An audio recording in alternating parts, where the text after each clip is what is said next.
Mga kababayan, ito na uli ang linya ng pagbabago na magbibigay daan sa hinaing na inilalapit ninyo sa pamalang sa pamamagitan ng 8888 hotline at sa Presidential Action Center.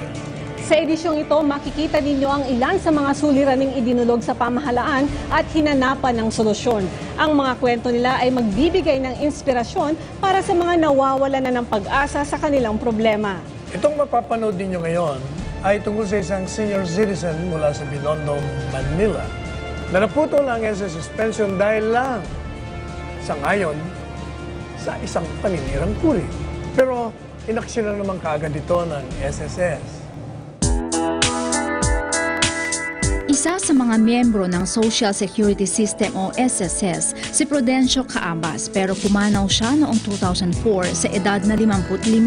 May naiwang pensyon si Mang Prudencio na ang benepisyaryo ay ang asawang si Clarita, pero natigil ito ng 1.5 taon dahil umano sa paninirang puri. Kasi yung taga-is-is, siniraan nila ako eh.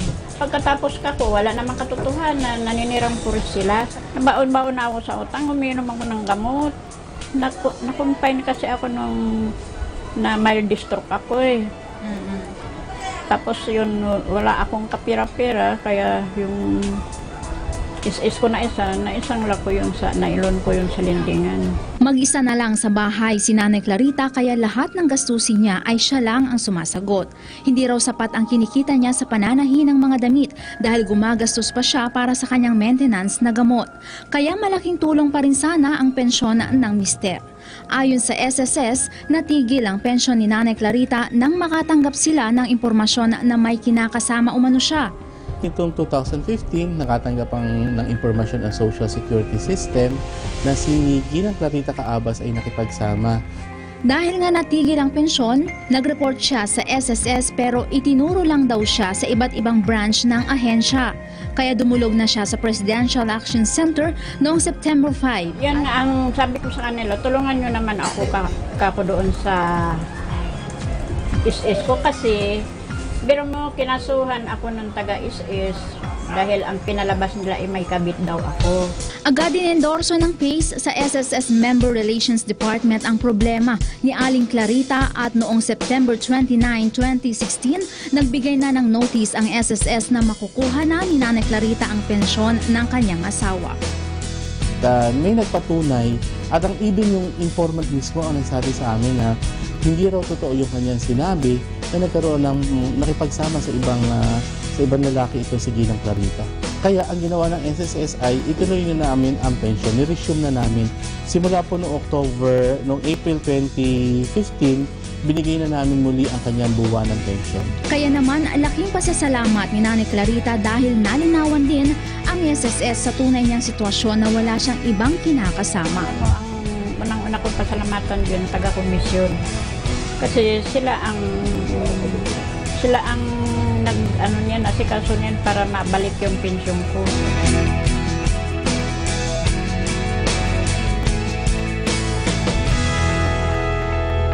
Mula sa Binondo, may SSS member din mula sa Echelon, Davao City na sumulat sa PACE dahil sa di umanong delayed na retirement claim.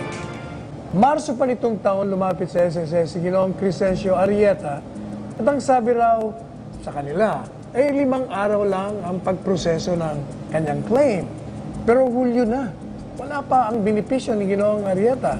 Kaya minabudi nitong sumulat na siya sa PACE. August 11 naman nang sumagot ang SSS, Member Relations Department. At sinabing na-deposito na raw ang 18 months na pension ni Ginoong Arrieta noong August 17. Nag-file siya, nakita namin na mayroong mga pagkukulang sa record ng SSS. Ibig sabihin may mga hindi na-impost na contribution na bago sana mag-retire kayo, ayusin nyo na yung record nyo sa SSS.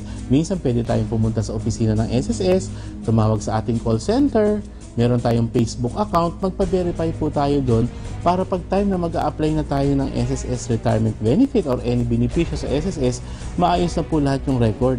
Sinagot rin ng SSS Member Relations Department ang medyo natagalang pagproseso ng retirement claim din ni Ginang Emily Barticulo ng Cabanglasan, Bukidnon.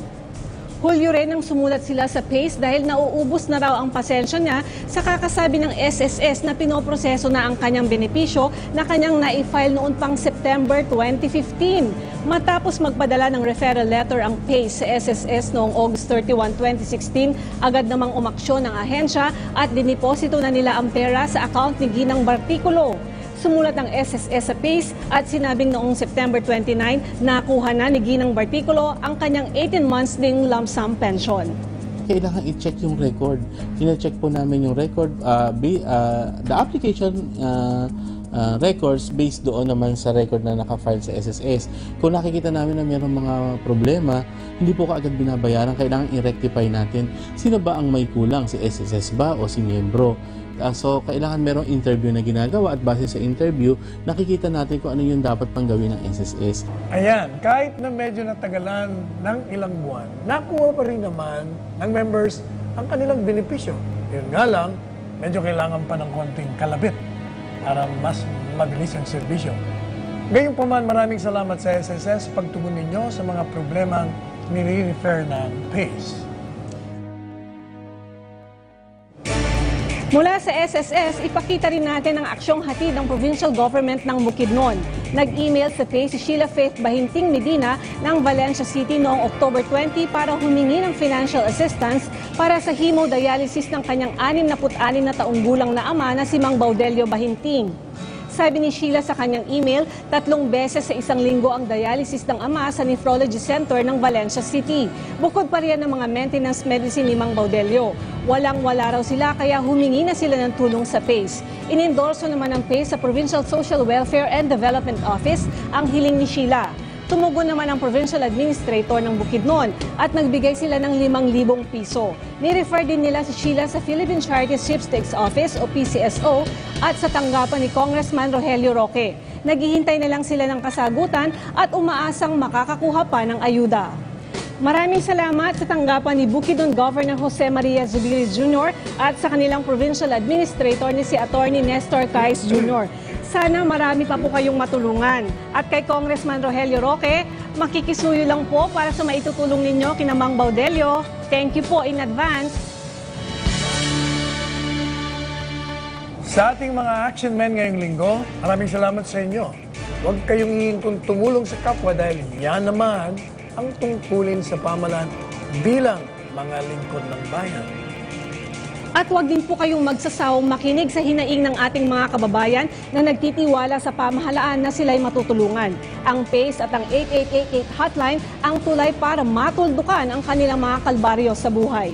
Ako po, si Weng Hidalgo. At ako naman po ang inyong lingkod, si Secretary Salvador Panelo na nagsasabing walang suliraning, hindi masusolusyonan dahil sa Administrasyong Duterte, may kakampi kayo basta ilapit nyo lang dito sa linya ng pagbabago.